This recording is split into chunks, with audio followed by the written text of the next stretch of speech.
रहे हैं radio NGF 90.4 FM दिल से दिल तक, जो पलवल का शहर का एकमात्र रेडियो स्टेशन है। तो आज हमारी जो मुलाकात होने वाली है कनेक्ट टू कम्युनिटी, और हमारा जो रेडियो है माध्यम है वो भी कम्युनिटी को कनेक्ट करता है। और आज इस विशेष दिन पर हम कम्युनिटी को कनेक्ट कर रहे हैं और हम बातचीत करने जा रहे हैं डेंगू, जो बीमारी है जो फैलती है तेजी से और किसी भी उम्र के व्यक्ति को सर वो बीमारी हो सकती है। तो आज हमारे साथ स्टूडियो में मौजूद है डॉक्टर आर्य सुरेंद्र जी। सर, सबसे पहले तो आपका हमारे रेडियो स्टेशन में बहुत बहुत स्वागत है। Thank you. सर, हम आपकी जुबानी अपने जितने भी श्रोता हमें सुन रहे हैं, जो भी दर्शक हमारे वीडियो फॉर्म में आपको देख रहे हैं, आपकी जुबानी आपका परिचय बताना चाहेंगे। नमस्कार, मैं doctor Arya Surendra, district malaria officer and district surveillance officer. जैसा कि मैडम ने बताया, आज हम यहाँ इकट्ठे हुए। आज हम जो है डेंगू डे सेलिब्रेट करने के लिए, अवेयरनेस फैलाने के लिए, connect to community to control dengue जो है हमारा इस साल का थीम है, उसके अंडर हम आज एकत्रित हुए हैं और आपको उससे डेंगू से कैसे हम बच सकते हैं उसके बारे में जागरूक करना चाहेंगे। जी सर, बहुत अच्छा आपने बताया कि कनेक्ट टू कम्युनिटी, क्योंकि कहीं ना कहीं हमें एक साथ टू वर्क टुगेदर, एक साथ मिलकर हमें काम करना है। तो सर, सबसे पहले तो जो डेंगू है, क्योंकि वो फैलता बहुत तेजी से है और किसी भी उम्र के व्यक्ति को हो सकता है। कई बार हमें पता नहीं होता, हम सोचते हैं कि कितना नीट एंड क्लीन जो हमारा जगह है उस पे है, फिर भी हमें यकारिक एक बीमारी हो जाती है, डेंगू हो जाता है। तो सर, डेंगू है क्या वाकई में? मतलब इसका क्या एक डेफिनेशन, एक परिभाषित करें तो सरल शब्दों में क्या है डेंगू सर? डेंगू बेसिकली एक वायरल डिजीज है जो कि मॉस्किटो के काटने से फैलती है। मॉस्किटो जो कि साफ पानी में पनपता है। यूजुअली पानी जो है नालों में या तालाबों में जो मलेरिया का है वो कहीं भी पनप सकता है, उसके लिए कुछ बॉन्डिंग नहीं है। लेकिन डेंगू का जो मच्छर जो है, लार्वा जो ब्रीडिंग जो करता है, वो अपने साफ पानी में इकट्ठा होता है, वहाँ जो है बढ़ता है। जैसे कि एग्जांपल हम ले लें, हम लोग, मैं इसको अपनी भाषा में बोलता हूँ, ये ह्यूमन बॉर्न डिजीज है। बिल्कुल सर, हम इंसान ने ही दी है। क्यों? उसमें क्या होता है, थोड़ी लापरवाही हो जाती है।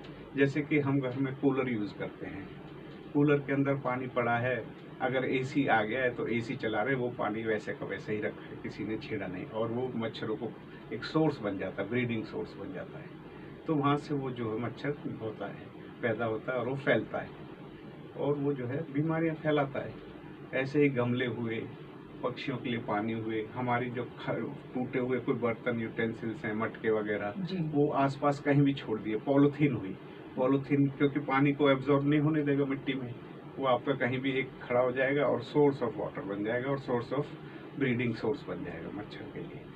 तो ये सब हम लोग को सफाई पे सबसे पहले ध्यान देना होता है, जिससे कि पानी कहीं, साफ पानी कहीं रुके ही नहीं, कहीं ठहरे ही नहीं साफ पानी, वो उसको डिस्कार्ड करना, खत्म करना, फैला देना है, और आप इससे बचाव के लिए अपना रास्ता पैदा कर लेते हैं। बहुत अच्छा सर, आपने बताया कि कहीं ना कहीं ह्यूमन बॉन्ड, आपने जो शब्द का इस्तेमाल किया, हमने ही इसको पैदा किया है। कहीं ना कहीं आपने जो एक सरल भाषा में एक वाक्य के द्वारा समझाया कि पानी का ठहराव नहीं होने देना है। तो सर, इसके अगर सिम्टम्स की बात करते हैं, लक्षण की बात करते हैं कि कोई भी व्यक्ति है, किसी को डेंगू जैसे होता है, तो क्या क्या इसके लक्षण होते हैं जिसको देखकर हम ये जायजा ले सकें कि इसको डेंगू जो बीमारी है उससे ये ग्रस्त हुआ है? जैसा कि मैंने आपको बताया कि डेंगू जो है मॉस्किटो इजिप्टी जो है वो वायरल, उसके अंदर जो होता है वो अपना जो है किसी भी इन्फेक्टेड पर्सन को जैसे ही बाइट सक करता है, ब्लड सक करता है, और फिर वो वायरस जो है उनके पेट में जाता है, फिर वो स्लाइवा के थ्रू पेट से एब्जॉर्ब होकर मॉस्किटो के स्लाइवा के थ्रू जब वो दूसरे किसी भी नॉर्मल पर्सन को बाइट करता है तो वो वहाँ चला जाता है virus. Communication, how to communicate virus from one body to another body. जब वो उसमें चला जाता है तो इसका इंक्यूबेशन पीरियड होता है, जो वो पूरी तरह से लेता है डेवलप होने में 5 से 10 दिन ले सकता है। किसी भी नॉर्मल आदमी में अगर इन्फेक्टेड मॉस्किटो बाइट करता है तो वो 5 से 10 दिन के अंदर उससे जो है ग्रस्त हो जाता है। और फिर उसके जो है, हमारे 2 तरह के फीवर होते हैं, dengue fever, demo, dengue haemorrhagic fever, मतलब उसका जो है वास्ट जो है रूप है, खतरनाक जो रूप है डेंगू हेमोरेजिक फीवर। तो दोनों के अलग अलग लक्षण हैं, मैं आपको अवगत कराता हूँ। बिल्कुल। एक हो गया सिंपल डेंगू फीवर होगा, उसमें क्या होगा, हाई ग्रेड फीवर होगा, बॉडी एक होगा, आँखों के पीछे दर्द होगा, आँखों में जॉइंट्स पेन होंगे आपके, ये सब चीज़ जो है आपको होगी। उसके साथ आपको खाने में अच्छा नहीं लगेगा, वोमिटिंग भी जैसा सेंसेशन होगा, आपकी एपेटाइट लॉस हो जाती है, ये सब है वोमिटिंग जैसा सेंसेशन। ये हो गया डेंगू फीवर के बारे में। डेंगू हेमोरेजिक फीवर में क्या होगा, आपका जो है रैशेस बॉडी के अंदर आते हैं और वोमिटिंग शुरू हो जाती है आपको। उसके बाद कहीं से ब्लीडिंग भी हो सकती है, जो कि एक बहुत रिस्क है उसमें। इसका मतलब ये होता है कि आपके जो है प्लेटलेट जो है डाउन साइड जाने लगते हैं। तो अगर आपका जब तक है डेंगू फीवर है तो आप उसको रिहाइड्रेशन करते हैं, आप अगर अच्छे से डाइट लेते हैं, इन स्पाइट ऑफ एनोरेक्सिया, मन नहीं है लेकिन लेना है, लेकिन लेंगे आप, तो वो बॉडी की इम्यूनिटी बनाए रखता है। उससे क्या होता है, वायरल डिजीज का कोई स्पेसिफिक ट्रीटमेंट नहीं है जी। कुछ वायरस हैं जैसे HIV वायरस है, इन्फ्लुएंजा वायरस है, कुछ वायरस हैं जिनका ट्रीटमेंट अवेलेबल है जी। लेकिन इसके 4 स्ट्रेन हैं, DENV1, DENV2, 3, 4। तो स्ट्रेन वायरस का क्या होता है, वो एवरी ईयरली चेंज कर लेता है अपना स्ट्रेन, इसीलिए स्पेसिफिक मेडिसिन इसका नहीं है, सिम्टोमेटिक मेडिसिन है, वही हम जो है प्रोवाइड कराते हैं। तो ये था हमारा जो डेंगू है, क्या है, नॉर्मल और हेमोरेजिक फीवर। उसमें प्लेटलेट कम होते हैं, कहीं से भी बॉडी के किसी भी उससे जो है आपको ब्लीडिंग हो सकती है, यूरिन में ब्लड आ सकता है, कफिंग में ब्लड आ सकता है, स्नीजिंग में ब्लड आ सकता है, पेट टाइट हो जाता है, अगर इंटरनल कहीं ब्लीडिंग होगी एब्डोमेन में तो पेट टाइट हो जाता है। वो एक खतरनाक फॉर्म है जिसको हेमोरेजिक फीवर बोलते हैं या फिर shock fever, dengue shock syndrome बोलते हैं। जी, आपने बहुत अच्छे से बताया और कहीं न कहीं हमारे कारण ही और ये जो लक्षण है कई बार सर हम अनदेखा कर देते हैं कि फीवर है। आपने 2 प्रकार अलग-अलग जो डिफ़ाइन किए हैं, एक्सप्लेन किया है। तो सर आपने जैसे बताया पेट टाइट हो जाता है, ब्लीडिंग होने लगती है, प्लेट्स कम होती हैं और बॉडी को इम्यूनिटी बनाए रखने के लिए हमें खाना भी पड़ता है। तो सर इसके जो अगर बचाव की बात करते हैं तो क्या-क्या बचाव है? सरकार की तरफ से आपने बताया कि हम वो मेडिसिन ट्रीटमेंट करते हैं, लेकिन आम तौर पर क्या-क्या जो आहार हम ले सकते हैं और क्या-क्या बचाव इसके हो सकते हैं?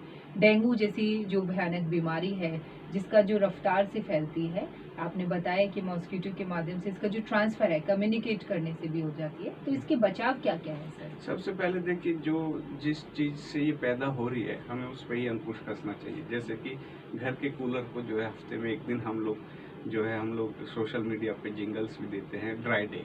हम सबको जो है रेनी सीजन जैसे ही आता है, जैसे अभी से लगा लें, कूलर सबके चालू हो गए हैं, तो एक हफ्ते में 1 दिन डिसाइड करें कि हम ड्राई डे सेलिब्रेट करें। उससे क्या होगा, आपका जो लार्वा अगर कोई बन गया है विद इन वीक, क्योंकि विद इन वीक अगर बन गया है और आपने वो डिस्कार्ड कर दिया, मतलब वो मच्छर नहीं बनेगा जी। आपने स्प्रेड कर दिया पानी, तो वो क्योंकि डेथ होगी उसकी, है ना। सेम है, पक्षियों के लिए पानी रखते हैं, जब भी आप पानी अगर आप रखते हैं तो उसमें ऐड ऑन ना करें, पहले उसको खाली करके स्प्रेड कर दें, फिर आप दूसरा ड्राई कर दें थोड़ी देर, फिर आप उसमें दोबारा पोर करें। तो ऐसे ही अपने आसपास देखें, कहीं पे टंकी के कुछ भी बर्तनों के कोई टुकड़े हैं जिनके अंदर पानी रुक सकता है, तो ऑटो मोड पे ही वहाँ पे जो है ब्रीडिंग शुरू हो जाती है। तो पहले अपने घर की सफाई रखें, ड्राई डे करें। उसके बाद कोई भी ऐसा बर्तन, नारियल का छिलका जो होता है, खोपरा, उसके अंदर भी पैदा हो जाते हैं, पॉलीथीन हो गया, पॉलीथीन के अंदर भी पैदा हो जाते हैं। तो सफाई, मतलब ड्राई डे के साथ सफाई ऐसा करें कि कहीं पे पानी जो है रुक ना पाए। ये तो थी प्रिवेंशन की, कि प्रिवेंशन बेटर देन क्योर। अगर हम ये प्रिवेंशन करते हैं तो बीमारी ऑटोमेटिक रेशो गिर जाएगा। लेकिन समहाउ क्योंकि उंगलियां बराबर नहीं है, कोई करेगा कोई नहीं करेगा। बिल्कुल सर, बिल्कुल। तो अगर वो करते क्योंकि हैं, आपने कहा संडे वाले दिन ड्राई डे होता है और संडे वाले दिन तो सब आराम भी चाहते हैं सर। बिल्कुल। हाँ, वो ह्यूमन नेचर है, ह्यूमन सर। नेचर है। तो ये करेंगे। उसके बाद जो है हम फुल स्लीव्स के जो है कपड़े पहने, मॉस्किटो नेट लगाएं, जिससे कि इन केस अगर कोई नेबर हमारा नहीं कर रहा है वो प्रिकॉशन, वहाँ से कोई मच्छर कहीं से आ रहा है जा रहा है, तो आपको वो बाइट ना करे, क्योंकि इसका बाइट का भी एक फेज होता है, मेडिकली है, डीप नॉलेज है। अगर कोई इन्फेक्टिव वायरेमिया स्टेज होती है, जब वो ब्लड के अंदर सर्कुलेट वायरस होता है, उस समय अगर मॉस्किटो बाइट करता है तभी वो सोर्स ऑफ इन्फेक्शन बन जाता है। अगर वायरेमिया स्टेज में पेशेंट नहीं है तो वो कम्युनिकेट नहीं करता है। लेकिन आप देख रहे हैं पॉपुलेशन इतनी है अपनी देश की, है ना, और मच्छर भी ब्रीडिंग सोर्स बहुत है अपने यहाँ, तो इसीलिए यहाँ पर कोई भी बीमारी जब आती है तो एपिडेमिक के रूप में वो चली जाती है।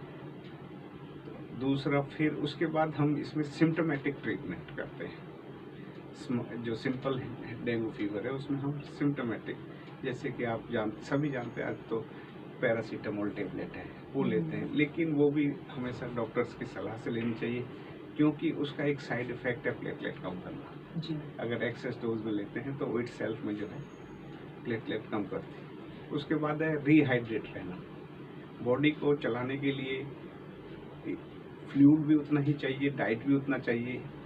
क्या होता है, उल्टा हो जाता है, पेशेंट जब सिक हो जाता है, बीमार हो जाता है, वो खाना पीना छोड़ देता है, मतलब इंस्पाइट ऑफ टेकिंग मोर, मतलब ज्यादा लेना चाहिए और वो उतना भी नहीं लेता जितना वो नॉर्मली लेता है, तो वो भी एक गलती हो जाती है। दूसरा, भूख नहीं लगती इस बीमारी में और वो खाना भी छोड़ देता है। अगर इम्यूनिटी अच्छी होगी तो ये वायरस सप्रेस हो जाता है और अपना पास ऑन हो जाता है, लेकिन इम्यूनिटी कम रहेगी तो ये जो है डेंगू हेमोरेजिक फीवर के रूप में जो है सिक सिंड्रोम के रूप में बढ़ जाती है। उस कंडीशन में सरकार द्वारा जो है हम लोगों ने पीएचसी लेवल पे, इवन सब सेंटर लेवल पर NS1 टेस्ट है, इसका स्लाइड टेस्ट है, इंस्टेंट रिजल्ट मिलता है आपको। रैपिड टेस्ट है, ये रैपिड डायग्नोस्टिक टेस्ट है NS1 का, जो कि हर सब सेंटर लेवल पर उपलब्ध है।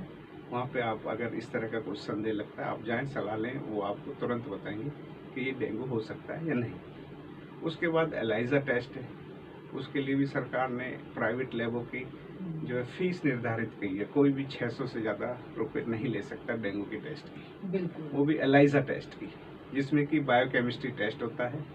इसमें एंटीबॉडी जो है चेक करते हैं डेंगू से जो है रिलेटेड के लिए, IgG-M।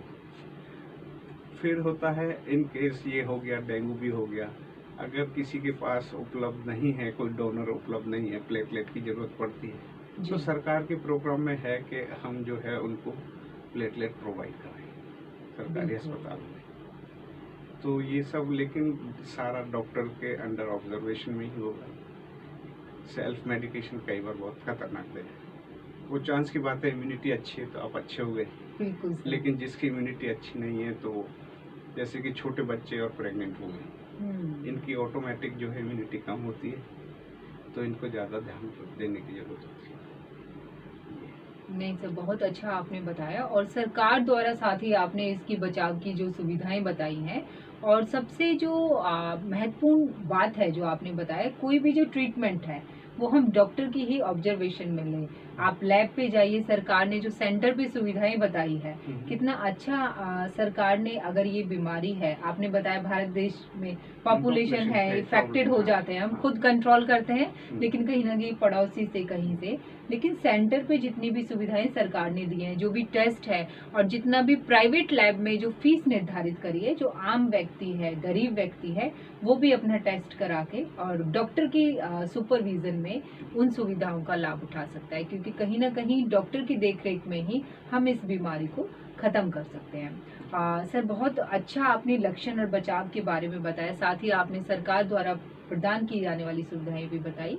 सर, इसके अलावा डेंगू के अलावा मलेरिया है, पानी से पनपने वाली बीमारियां हैं, क्योंकि हमारा विषय तो डेंगू है, लेकिन आप जो मैसेज हमारे श्रोताओं को हमारे रेडियो के स्टेशन के माध्यम से, एक मैसेज आपकी तरफ से होना चाहिए, क्योंकि ये विषय है सोचने का और लोगों को जागरूक करने का भी, क्या आप मैसेज देना चाहोगे हमारे श्रोताओं को रेडियो NGF 90.4 FM की तरफ से? सबसे पहले मैं आपका भी धन्यवाद देना चाहूँगा कि आपने जो है प्लेटफॉर्म पर मुझे इनवाइट किया और ये सब जागरूक करने के लिए जो है मेरे को मौका दिया जी। बेसिकली हमारे यहाँ अच्छा है, आयुर्वेदिक है, हमारा इतिहास रहा है कि हम लोग जो है यूनानी है, सब मेडिसिन में जो है अच्छी महारत है हमारे पास, लेकिन साथ ही मैं ये बताना चाहता हूँ, कभी भी ना कॉमन पीपल जो है, हम देखते हैं मिथ फैलाते हैं। बिल्कुल सर। जो आपस में जो मिथ फैलाते हैं ना, वो बहुत गलत, वो कई बार जो है ना हानिकारक हो जाता है। इसीलिए हमेशा क्वालिफाइड, चाहे आप किसी भी स्ट्रीम से लें, आयुर्वेदिक से लें, होम्योपैथिक से लें, यूनानी से लें, एलोपैथिक से, लेकिन लें क्वालिफाइड से। ऐसा किसी लेमैन से या कम्युनिटी में आप उनकी सलाह ना माने, वो जो है नुकसानदायक हो जाते हैं। इसीलिए connect to qualified community to be happy and healthy living.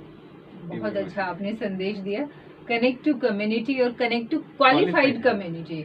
Specially इसमें क्वालिफाइड जो हमारे डॉक्टर्स हैं, जिनका विशेष तौर पर बहुत अनुभव है, क्योंकि सर कोई भी दवा हमारी डॉक्टर के निर्देशन में ही होनी चाहिए। स्पेशली आपने जिस तरह से डेंगू के बारे में बताया, क्योंकि हम इसको आमतौर पर बहुत छोटा समझ लेते हैं, लेकिन डॉक्टर के सुपरविजन में होगा तो सब कुछ कुशल मंगल होगा। और आज इस विशेष दिन पर विशेष चर्चा में आपने जो भी बातें हमारे श्रोताओं के साथ साझा करी, अगर आप हमसे जुड़ना चाहते हैं और डॉक्टर आर्य सुरेंद्र जी से जुड़ना चाहते हैं, तो आप हमें कॉल कर सकते हैं 8930904904 नंबर पर। और डॉक्टर आर्य सुरेंद्र जी से आपकी मुलाकात अगर आप करना चाहते हैं तो सिविल हॉस्पिटल पलवल में आप उनसे मिल सकते हैं और किसी भी प्रकार की डेंगू, मलेरिया आदि से संबंधित जानकारी ले सकते हैं और कोई भी सलाह उनसे ले सकते हैं। धन्यवाद।